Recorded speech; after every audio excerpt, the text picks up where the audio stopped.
Constructing your life is about much more than just building a bank account. Each week, join real estate entrepreneur and mindset coach Austin Linney as he interviews guests who are constructing their dream lives and impacting the world around them on a daily basis. If you're an entrepreneur or wanting to start a business, or you just want to hear motivating stories of how others have overcome the odds, you are in the right place. And now for your host, Austin Linney. Guys, welcome back to Construct Your Life. This is Austin Linney here, and I have Mr. Dr. Kelly Flanagan here. How are you, sir? I'm good. Thank you for having me, Austin. You got all those great books behind you, and we're going to start out a little different. We've never met. We got introduced through email, and on purpose, I almost don't engage with the people because I want it to be a surprise to me as it is to the guests when I interview, right? So I'm going to tell him a little story of how this is a full circle moment. Kind of interesting. So when I was 17, I got into a lot of trouble as a kid, and my parents said, look, you need to go to military school or you need to go to Beaumont. I said, well, I don't know where Beaumont is, but I'm in because it's not military school. Okay. So 3 months into that, my parents, who have never fought ever, come to me and say, we're getting a divorce. Okay. So I'm like, okay, wait. So then I classify in my own head that I was the reason they got divorced. Okay. Which then introduces me to a crowd where I'm looking for acceptance, which then introduces me to cocaine, meth addiction, homelessness. Everybody knows this story on my podcast. 20 years, functioning alcoholic, all these bad things of all this, walk down. So I'm interviewing a guy I got introduced to. His name is Ken Wimberly. And we're talking about Ken's app that he did. And Ken and I are talking. And sometimes I'm very vulnerable on these podcasts. And we got into the story of my father. So my father, we basically didn't speak for 20 years, ever. Occasionally, we went 7 years without speaking, all this stuff. And so after we got done with the podcast, Ken presses me even harder and says, Austin, I understand where you are mentally with your father, but as a father myself, I'm begging you to find something in your heart to try again. Just try again. This is all around the time that I find out my dad has cancer. Okay. So Ken says, in order for you to try again, you have to read this book. And so he sends me your book. But here's the problem. I didn't need to read the book to know what the book had inside of it. The title alone was enough to understand what he meant by sending it. So you, sir, didn't have to crack open. And just so we're clear, I only read your book this morning. That's the first time I've read it. Before Is that right? I swear to God. Wow. I never cracked it up, but I always put the title where I could see it. Because I've coached people for 6 years straight. And no matter what's going on with them, it comes down to one thing and one thing only. Do they love themselves? That's right. Okay. So Ken prods me. I'm in Costa Rica. I'm walking with my coach. It's 4:30 in the morning. We're walking in his neighborhood and right outside of San Jose. And it hits me. The reason I'm so scared to love my father is because we're the same damn person. Just wait though. It gets so much more. So me and my fiance are traveling around the country, and we're supposed to go see my dad in Palm Springs where he lives. And we're literally supposed to see him for the first time. Like I've seen him for an hour in 10 years. He calls me the day before wrecked. They got COVID. So I can't go see him. So we cancel the flights. I drive to Arizona. I'm driving through Arizona and he calls me and says, look, I can't do this. He said, you're right here. He goes, I'll be better in 2 days. Where are you going to be? I said, I'm going to be in San Clemente, California. So they drive to go meet him, my stepmom. I am a consultant for small business owners and I coach people. That's what I do. At that lunch, my dad for 35 years has been a consultant for small business owners Uh-huh. and all these things. We now talk every day. He sits on the board of my companies, and he's going to be here in 3 weeks, and we're going to play golf. And I just spent a week in his house in Houston. And I had to share that with you because the power of a title is so much even greater sometimes than the words that exist within a page. Now, that being said, the book is fucking amazing. That's a whole nother can of worms. Okay. But what I enjoyed the most in that book, and it reminded me of myself, was that you are not an author who claims to have it all figured out. Right. All those stories were about you and how you shortchange yourself. And that's what I appreciated the most. So I just wanted to start off the interview with how a title of a book can really spark something.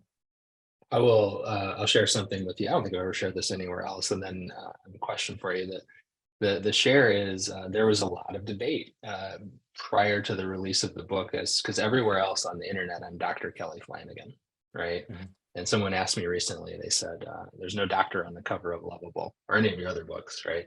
And why is that? And I said, well, there was a debate. And ultimately, we decided that if someone picked the book up because it was a doctor who wrote it, someone with some sort of earned authority that they were now going to teach us, they'd be pretty disappointed when they opened it up and read about this guy, right? Like, who's clearly been a mess and is sorting his own stuff out. And he's really essentially writing a book to his kids and to the little kid in him, reassuring all of them that they're lovable and they're worthy, and that has huge ramifications for their lives. So no Dr. Kelly on the cover, and I appreciate you noticing that that I don't have much interest in putting myself forward as an expert in that sense. Now my question is it possible to sort of succinctly describe the thing that you had to learn to love about you so that you could love your dad, that thing that you have in common that needed to happen for you first? 1,000%. I think ultimately understanding that there's a lot behind the story. There's a lot of pain that my dad held for me that mentally I wasn't prepared to handle until I was older. But if I look back at, one of my specialties is victimhood. I think victimhood is harder to get past than alcohol addiction, drug addiction, all that stuff like that. Well, because I needed, here's the way I'll describe it the best, because it's taken me many years to get here. The fuel I needed to get sober was to hate somebody.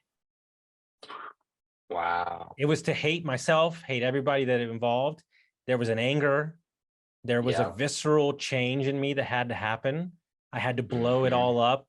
I had to be, my Valley cry during my getting sober was "Nobody cares, work harder," and people thought it was directed to them. It was directed towards me.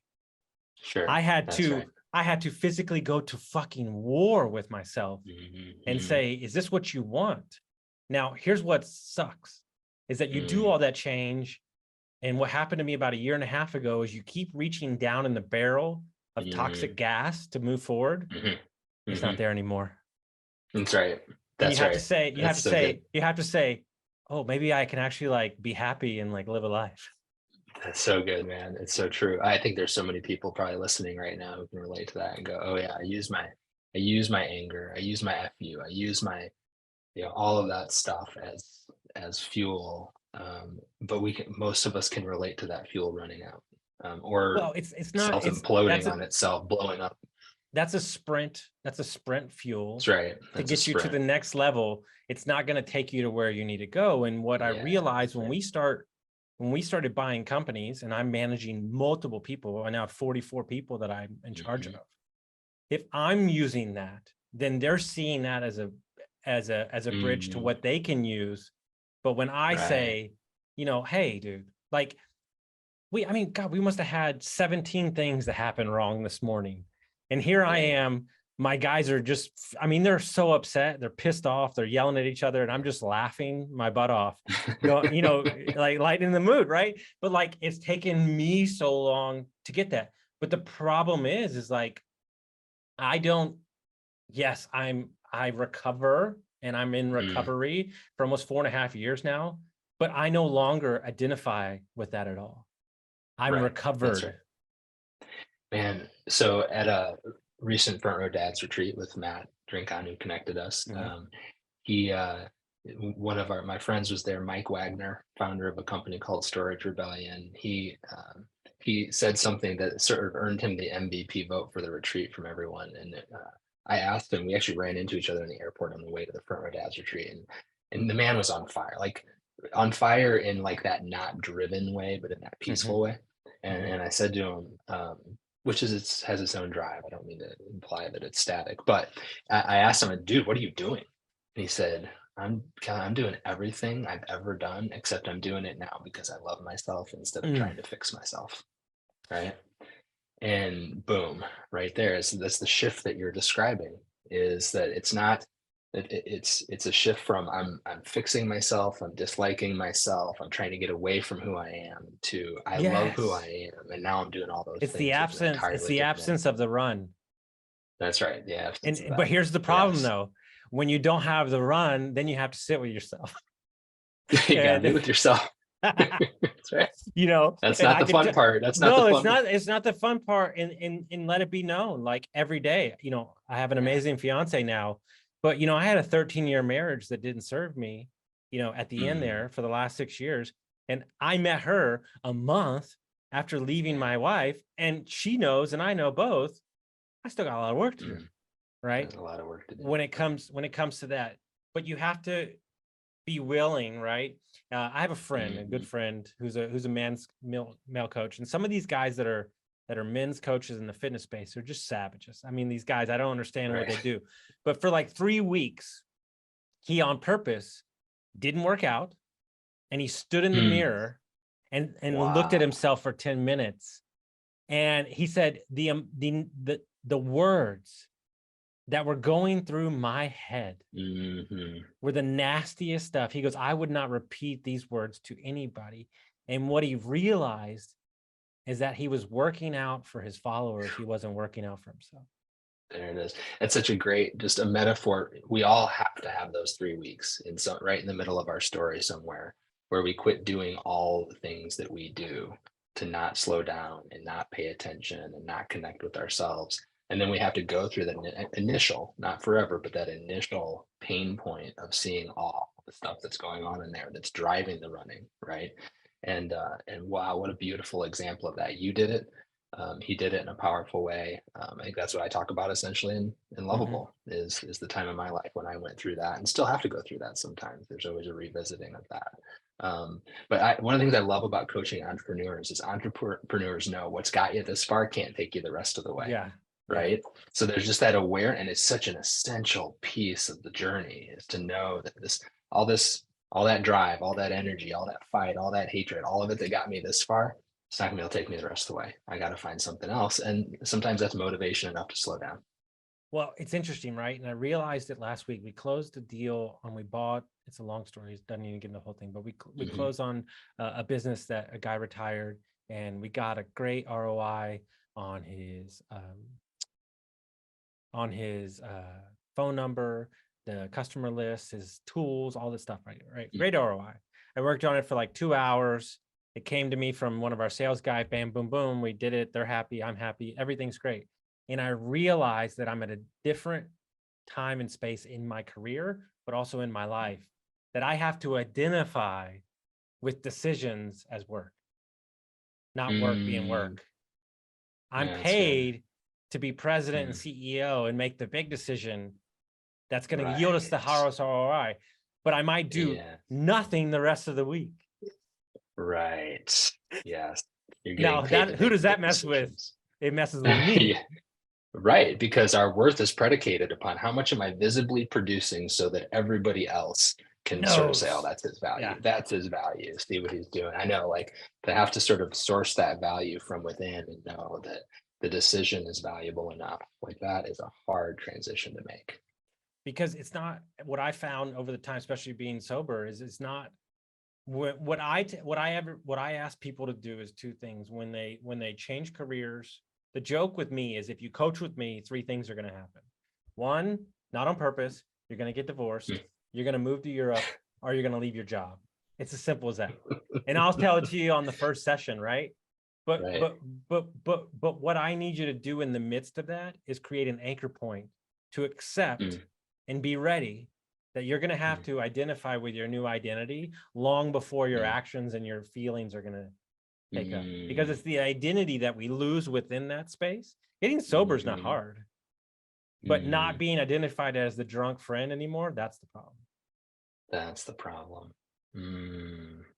What's the identity that we're holding on to? Because it's all we know ourselves to be. We're nobody without it. Dude, go hang out with your high school buddies that you drink every day with, and you haven't seen them in 3 years, and you don't drink anymore. It's not just weird for me. It's super weird for them. It's not just, that's right. You're not the most uncomfortable one there. No, they were like, who are you? You lost 70 pounds and you don't drink anymore and you're sitting in the corner. This is really weird for us. Please. You know, because then it makes them look at a mirror into themselves.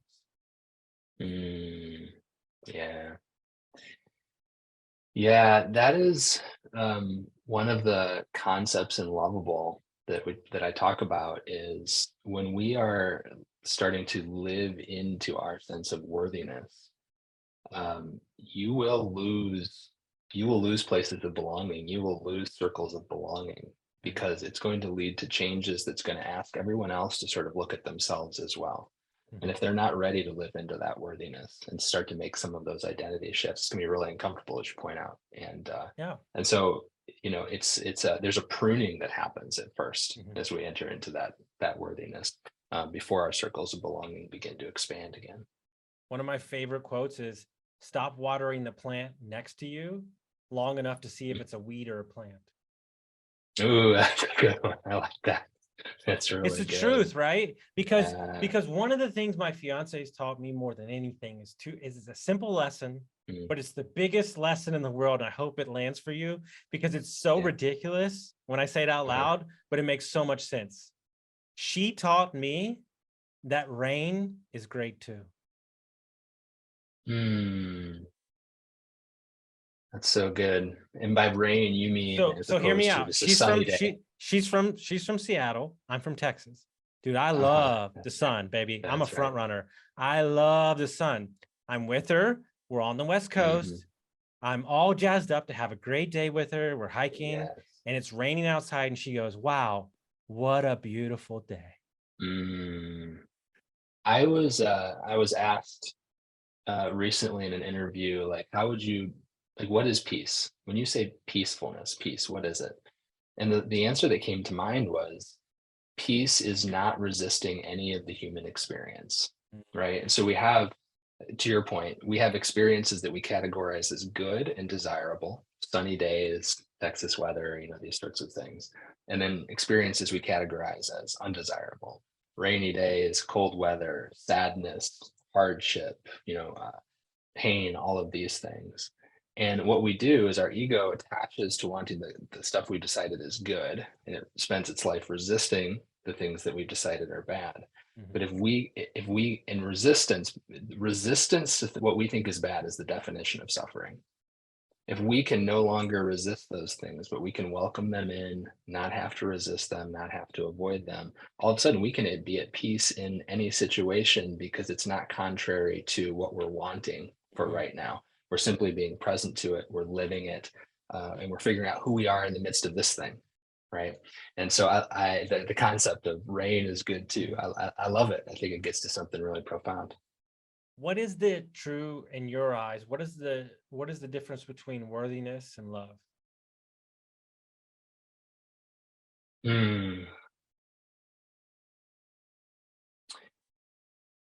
So I think of love as an action, and an action that naturally flows from the recognition of worthiness in something. Okay.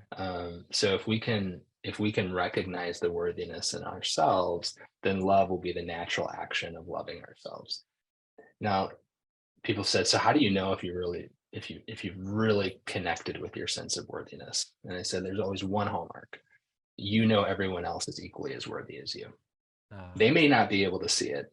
They may not be living into their worthiness, but you can see through all of the mess. Yes. and you can see the worthiness in them. So suddenly love becomes not just love for my own worthiness, but I love the worthiness in each person that I'm running into as well. It sort of flows like the action.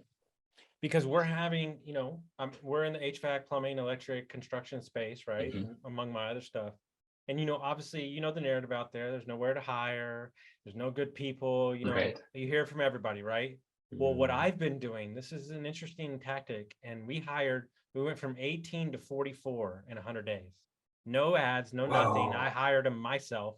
My specialty is talent. I can source, find, polish off the things. What I've been doing is I've been finding the people that aren't qualified for the job, telling them directly to their face, they're not qualified, but I believe in you.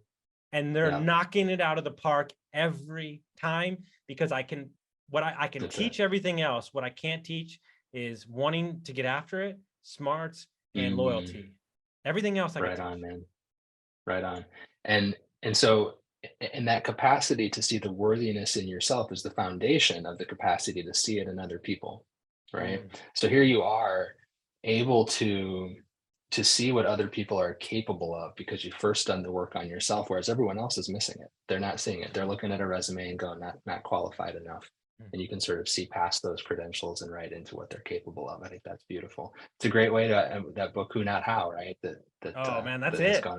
That's it. I've read all of Dan Sullivan's books. It's I think that we can apply who not how into our own life, meaning for ourselves, right? And I think that the number one issue that entrepreneurs have is they talk about everything that they're going to do. I think we need to start from the standing point of identifying what we won't do. Ooh, I like that. Right? Say more about that. My whole life was predicated on one thing and one thing only. Can I do my job from this computer? And does it matter where this computer is? I heard it on a real estate call 5 years ago. What's your number one goal? I want to be location independent. And I was like, ooh, bam, that's it. Okay. And so what I did is I built my whole life based on a lifestyle, not on a business or my talents. Right. Sure. And what is so messed up, and I probably do an entire book on this, is everything. I got kicked out of 3 kindergartens. I made straight A's without studying. I have a clinical photographic memory. I can recall this conversation, you and I's conversation 6 months from now on the golf course. Right. Easy. Right. Done 800 podcasts. I can pull it up. I know what everybody does, where they live, what their kids are named. That's my memory. But everything that I was shit on, and I'm using language on purpose, everything that I was talked down on, that people looked down on me, they were mad at me. Everybody in my life, the guidance counselor, the schools, my parents at the time, they all championed me for now. That's right. That's so man, good. You can talk to anybody. Man, you can network like anybody. Whoa, you have a great personality. Whoa, you bring the energy. Those were all things that they tried to put me in a damn box since I was 1 year old. Well, it's very inconvenient when you're 3 years old and you're demonstrating the qualities of an entrepreneur. Yeah, and this comes up all the time. God bless mother and dad. Yeah. That's right. I did. True story. Because I know I'm going to send this to him afterwards. So my dad was the number one dentist in all of Texas for years, like 40 plus years, right? Okay. Sold his practice 2 years ago. Once I started running this small business, this business, I called him the first day and I said, hey man, you were out of your mind. I was like, the fact that you did this for 48 years, I have so much respect through the ups and downs of the economies and the employees and the customers. God bless you. I'm 100 days in and I'm like, I have a whole new level of respect, and I think that we lose the humanity in parents, kid to parent relationship, right? Absolutely. Meaning that the parent doesn't have like any room for anything, doesn't have anything, right? Can't grow, always has to say the right thing, So my 15-year-old, our oldest is 19. He's out of the house now. He's He told us when he was in 8th grade, by the way, that he was not planning to go to college. He was going to become a world famous stand-up comedian.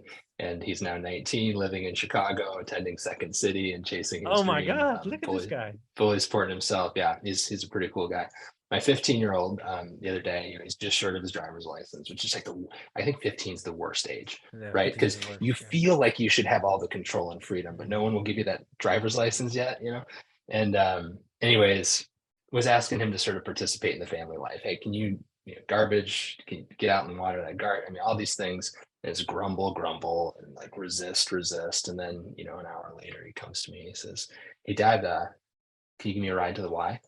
And you know, it was out of my mouth before I could even think about it. I go, "Dude, I love you unconditionally, but I don't drive you unconditionally." Like the reactions I got from you over the last hour, like they don't make me want to drive you. And in a sense, that was an impulsive reaction on my part, but it was also an awareness that I'm coming to at this point of parenthood that, you know, it's a mistake to disappear as a self, as a parent. Yes. You know, that this is like home, family is the training ground for learning to be in companionship and in community and in collaboration.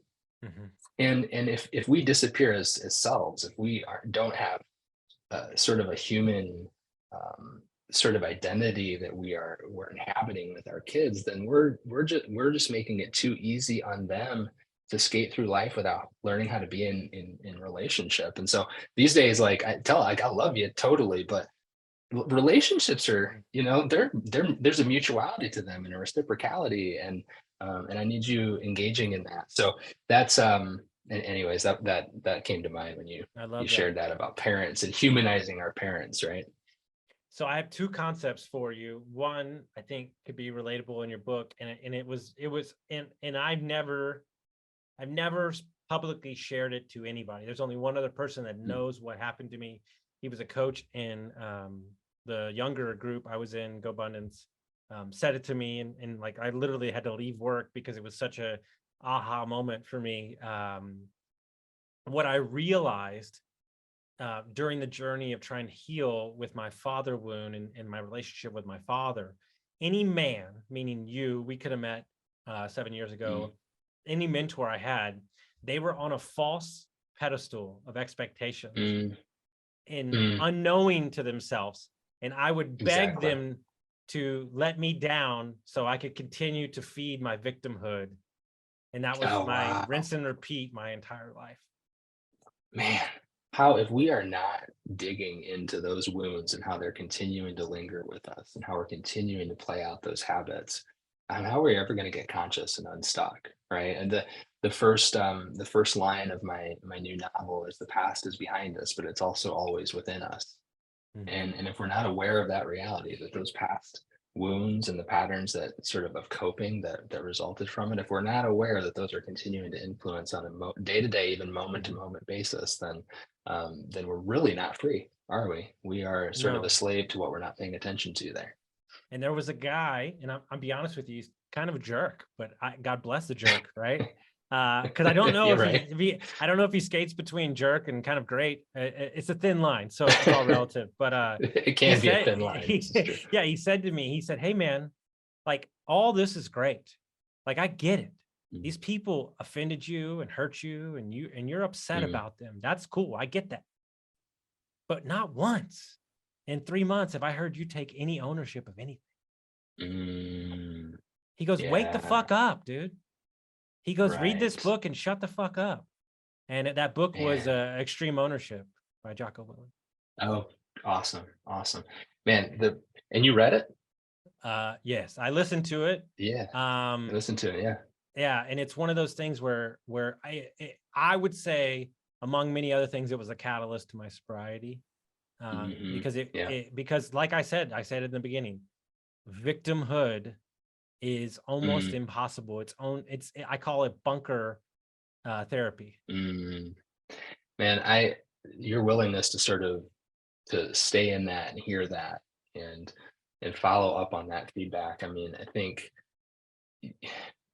there comes this moment where what we want to pay attention to is the moments where someone gives us the feedback we least want to hear.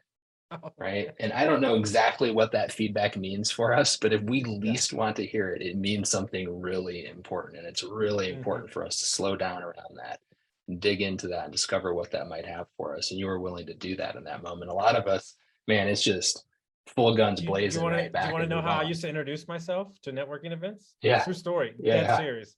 I used to go, Yeah. hey, former meth addict, homeless, divorced. Nice to meet you. My name's Austin Linney. Because I realized if it didn't know me anymore, then it would allow that person to open up and share some of their stuff. And I just dropped that into Right. Like if you continue to move forward with even a modicum of shame about any of that, well, that feeling like dude, you need to hide it.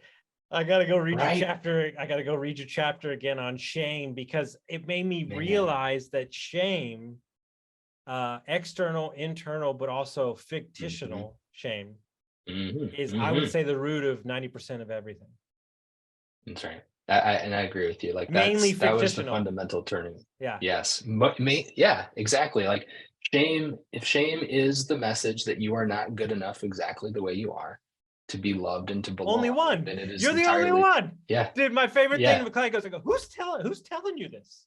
Who's saying this to you? Talk to me. Tell me. Then record them if they're saying it. Yes. No, they're not saying it. And then when you drill down, you drill down, you drill down. It's all relative. You know, one of two things that changed my life when it comes to podcasting. I can't control what you hear. All I can control is what I say, but also I can't control when you hear it, but I can control when I say it. That's right. That's one of the scariest things for me, especially in coaching, is to be effed over by clients, but still know 2 years later that my message hit them. And so my producer sent me a video, because he produces his podcast as well, a guy that I'm not a fan of. Yeah. That owes me tons of money. And he said, Austin, I want to ask you a question. This was 5 a.m. He lives in Spain.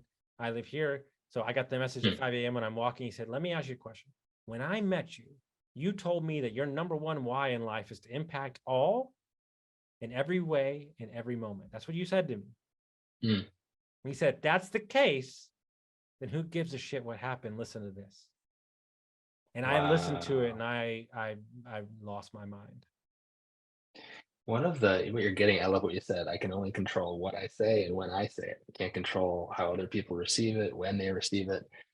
You know, one of the soul sucking and energy draining realities of living in shame and the belief that we're not good enough is that we are constantly trying to control and manage the impression we're making on other people to just sort of improve our standing a little bit more. So we're always trying to control what's going on in another person's experience of us, which, number one, like, it's a non-winning proposition. Can't do it. Number two, there's a ton of energy going into those efforts to control what everybody thinks of us. And when we can take that energy back, pour it into loving ourselves and loving them no matter what they think of us, then we're free. Smallest example of this, I was called out on this at Affirmative Dads Retreat last October, that when my daughter gets home from school and I start peppering her with questions, she's 13 now. Hey, how did school go? What did you guys do? Who'd you sit with at lunch? Would you guys play at recess? You know, that part of what I'm doing is I'm trying to get her to understand, or to know that I am an interested father. I want her to know that her dad was interested. I'm trying to put into her head the thought, my dad was really interested in me, right? And so no wonder that my 13-year-old shuts down. It's so ridiculous. It's so sick. And so no wonder she shuts down when I start asking her questions about school. She's like, no, like, I'm not playing this game where you're controlling, and no, not interested. And so I came home from that retreat, having to again sit in my worthiness as a dad and know that there are times when I am a very interested dad and there's times when I screw that up and I get really distracted. And in both cases, I'm lovable. But I've got to come home, sit in that worthiness. And when she gets home from school, just ask, is there anything you want to share with me about school today? And when I can give her that freedom, right, to be in control of what she shares or what she doesn't, ironically, more often than not, she shares a lot more. So something just hit me. And I guarantee you, when I say this, you're going to understand what I'm talking about, because I just thought about you writing all these amazing books and then screwing that Mm. up and getting called out. So I'm the mindset coach guy, and I'll go on the golf course with like 8 other entrepreneurs, and then I'll lose my shit. And they're like, well, you don't look like you're constructing your life now, do you? And I'm like, oh, so I secretly made the most insane accountability of my entire life, you know? That is hilarious. And this is the alcoholic's mindset. Golf course doesn't count. I don't think it should count for anybody. Like, no one should be judged based upon their behavior on the golf course, right? So that's funny because Caitlin, my daughter, and I, we each joined just the two of us joined a golf club this year. She asked to do it. Figure it's something that she and I can do together, have a daddy-daughter thing. I'm so conscious. It's such an interesting, right? Because you're in your head going, this is how I would normally behave on a golf course when I play like that. And this is the way I want my daughter to understand. I mean, she's literally learning lessons about a person's your worthiness right now. Mhm. Am I angry at myself and angry at life because a little tiny white ball didn't go exactly where I wanted it to? Mhm. My goodness, is that the lesson Well, that I want to send her? I would say the moments. And where do you live? We live west of Chicago, about 75 Okay. miles, tiny little town. Perfect. 2 of my business partners probably live in your same neighborhood. So Oh, yeah. nice. When you go play, this is really, I know what I'm going to talk about. There's something to be said when you go play a course that's so ridiculously nice that it doesn't matter how bad you're playing because it's so damn beautiful. Like I went and played Banded That's right. Dunes on the Oregon Yeah. coast. It was 80 degrees and sunny. I was with the whole family and a caddy. I don't even think I swung a club on the last 3 holes because we were walking in the Yeah. ocean and I was like, they're like, do you want to play? And I'm like, no, I'm just taking it in. That's right. That's right. You know? Yeah. Well, who was it that said golf is a good walk spoiled? In that case, like it was the setting was nice enough. It didn't spoil the walk. But yeah, I mean, no, we could talk. I could talk golf all day. It's one of my passions. And so, what I find, and this is relatable to what you've been sharing, what I find the hardest thing that I've been talking to my friends about, a lot of my friends have very stressful jobs. We're talking about a guy who manages 5 billion, another one who, Lynn's 100 billion, and they've been working from home and they have young kids. And here they are yelling at their, COO in Ukraine, and then the moment they walk out and the kids around their ankles and there's no separation. They used to have that drive home, right? What is your advice to parents? Me as well, dude. I am. So my work is 24/7, meaning like I can do it on Sunday. I can do it on Saturday. So like, there's no separation. I'm in my office right now. That's at home. I have a real hard time flipping it, like delineating differences, right? As an entrepreneur, you're on. Of course. Yeah, absolutely. It's a great question. So, and I'll say the other side of that is, I'm going to get this from my family because I just in the last year started working fully from home for the first time, closed my brick and mortar therapy practice and shifted to online coaching. And their sentiment is, geez, you work all the time. You're always neglecting us. And I'm like, I'm working half the hours I used to. It's just that every single one of those hours, you feel like I'm in another room ignoring you. Whereas in the past, dad was just off at work, no big deal. He's earning for the family, right? So the work at home thing is a real struggle, and it's a struggle on both ends. For us to not have a buffer between work life and home life. I have a couple thoughts. Let's set the goal of showing up to that call with the COO over in the Ukraine and with the exact same energy we want to show up to our kids with. Let's do that so that the gap that we have to close between the end of the workday and walking up the stairs or whatever isn't that huge, number one. Number two, if you need a little bit of time to close that gap, I've started to do this. I commute by going for a walk around the block or two. So build in a commute of some sort, and probably in both directions, to be honest with you. A little bit in the morning, a little bit in the afternoon. Because give yourself the space to close that.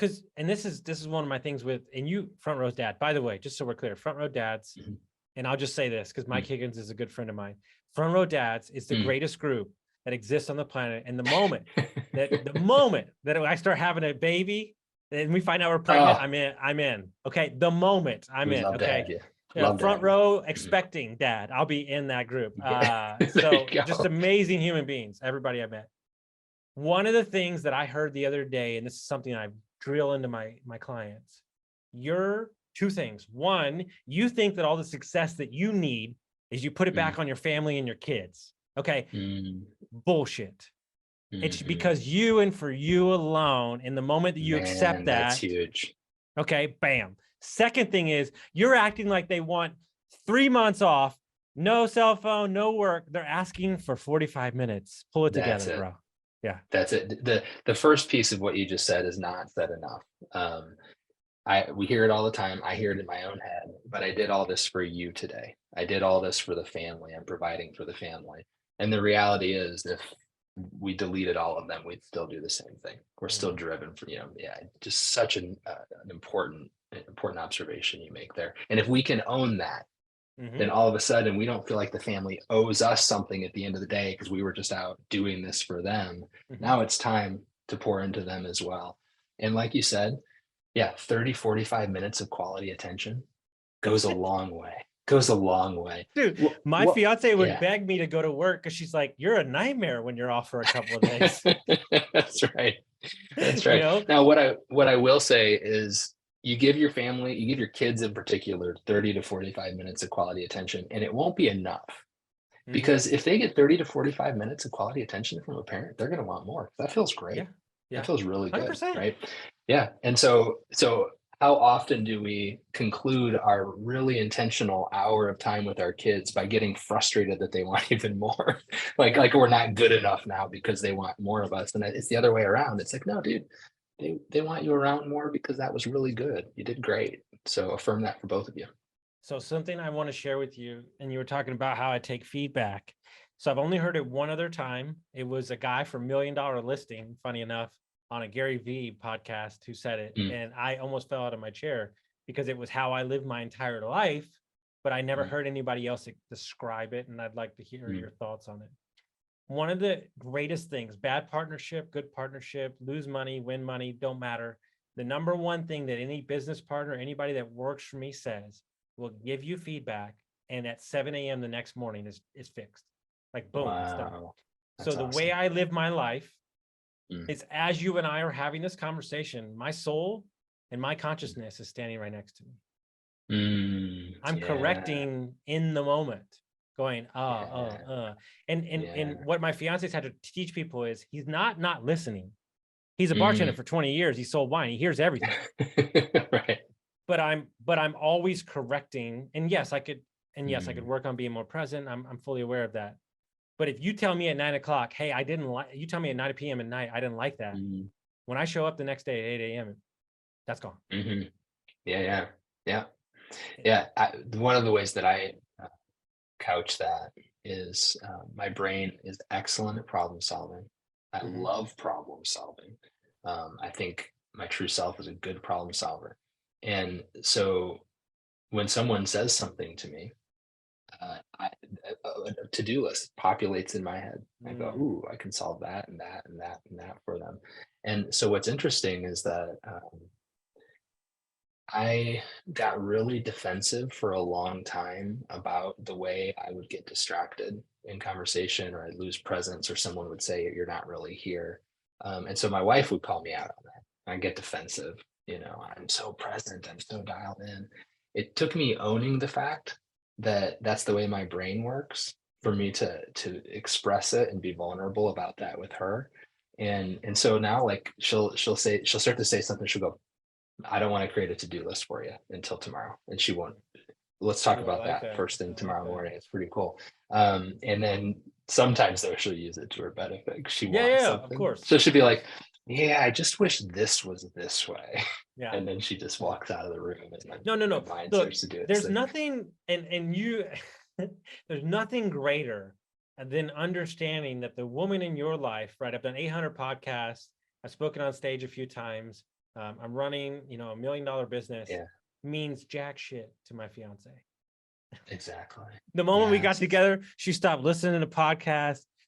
Nothing like beforehand, I was the guy that motivated her, but now it's like, I'm not that impressed. You need, that's right. You need that humbleness in your life, right? You need it, who was that? I think it was Bruce Springsteen was being interviewed by Howard Stern, and Howard Stern like it's like, man, your kids, do they just love to come to your shows? And Bruce Springsteen he goes, oh, kids? He says they'll come watch 50,000 people boo you or criticize you. They don't want to see 50, And he said kids they gotta go find their own heroes. Their dad doesn't have to be it. That's so And I think true. that's the reality. Like when people live with you 24/7, you're just not going to spend much time on a pedestal, right? No, That's gonna 1000%. you're gonna be- And nor would yeah. I, because one of the Right. things that I promised myself I wouldn't do, and it's very hard too, Mhm. is I promised I would not be my fiance's coach or problem solver. That's good. Yeah. I'm not saying it was the reason I got divorced in the first place, but it sure as hell didn't help.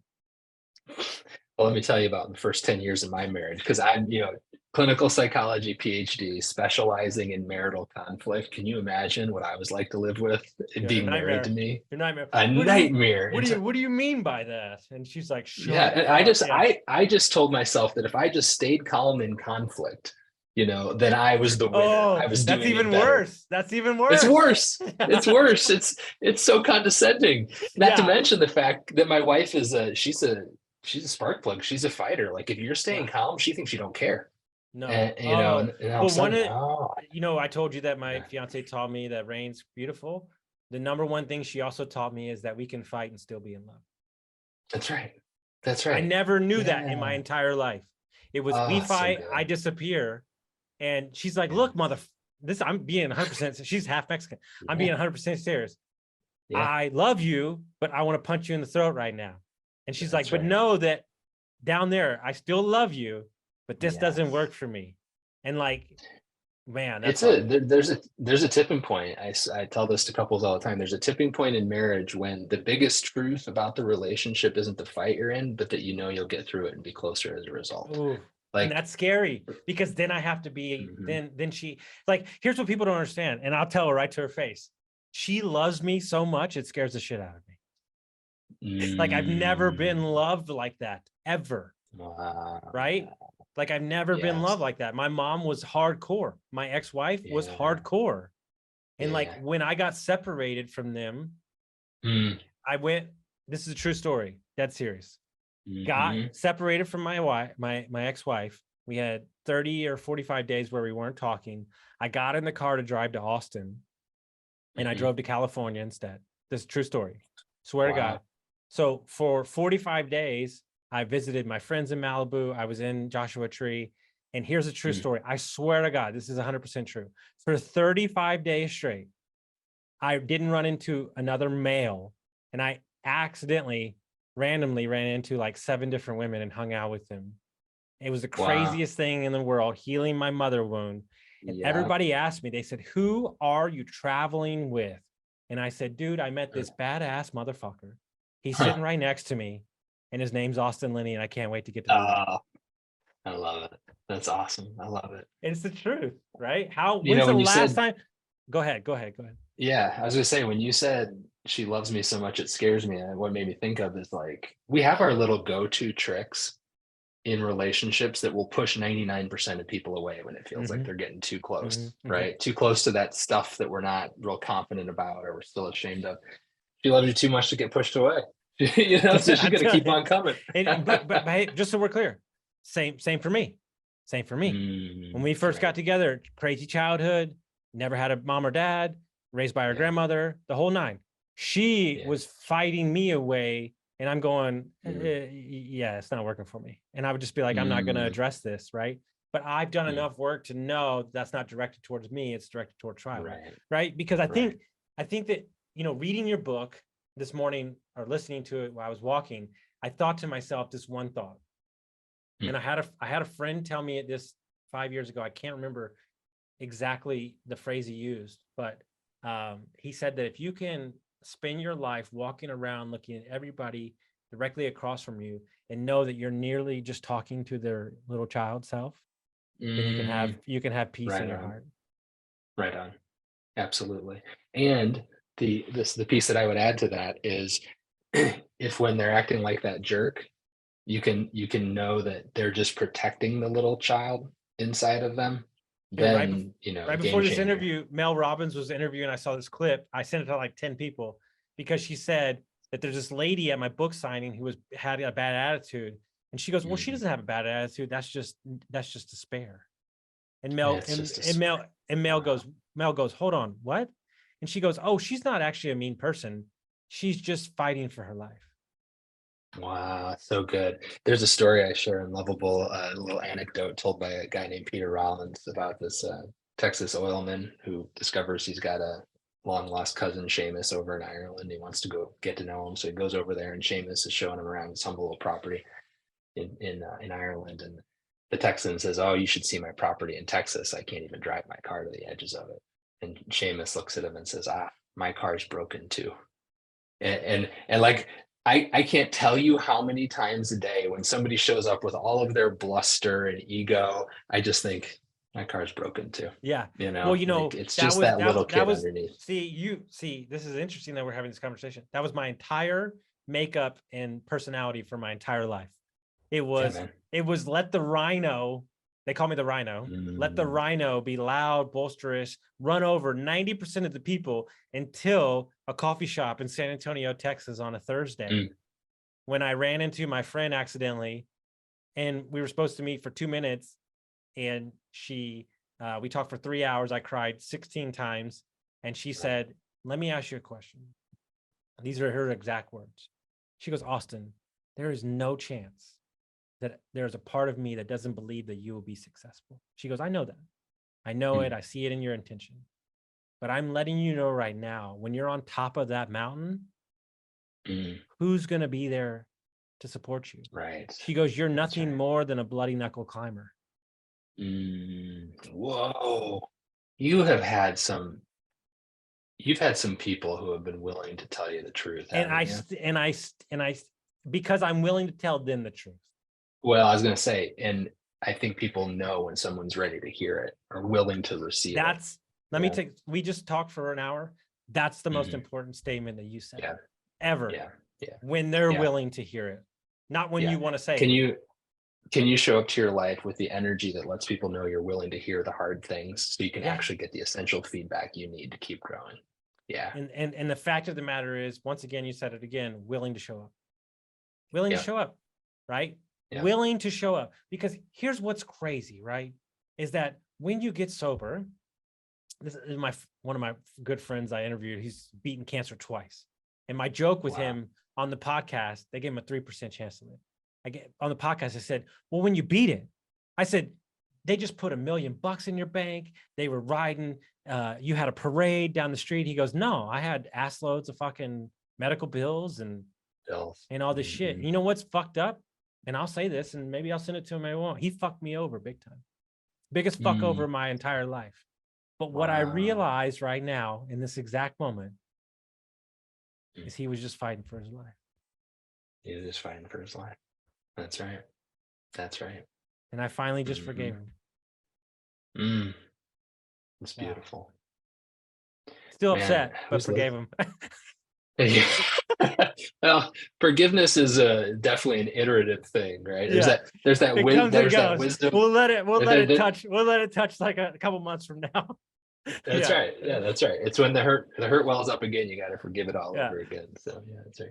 So if people want to read your books, they want to reach out to you, how would they do that? Yeah. drkellyflanagan.com is my website, drkellyflanagan.com. If they want to find directly Lovable, you can go to lovablethebook.com, lovablethebook.com. My new novel is out now. It is essentially lovable in fiction form. And so it's called The Unhiding of Elijah Campbell. You can go to unhidingbook.com. Right now, I'm writing my next nonfiction book, what I would consider the closest thing to a sequel to Lovable. I'm writing it as a serial on Substack, and people can read it for free. And that's at drkellyflanagan.substack.com. So if anyone can keep track of all those URLs, they're better people than me. I knew it was going to be good. It was better than I thought. I'm very excited to come to your neck of the woods and take you to lunch at some point. I'd love to do that, man. So one of my greatest quotes, first of all, my favorite quote that I think you'll resonate with is John Bernard Shaw, 1934, poet. He said the single greatest problem with communication is the illusion that it's taken place. Ooh, he's good, isn't he? I use it Yeah. like 24/7. Yeah. Okay. The illusion But is what taken I say to you is John Maxwell says, and I've read all John Maxwell books. He said the number one issue with writing a book is the moment that you put the words in writing, that your viewpoint on the words change. So it's hard. You have to let go. But Right what on. I say to you is if you never decided to put pen to paper, then this conversation might have never happened. That's right. That's right. Yeah. Thank you for the way that you showed up to this conversation. I mean, it made it truly a delight for me to talk today. Thank you. Such a pleasure. Thank you so much, guys. If you got some value from this, send it to a friend, and we'll see you next time.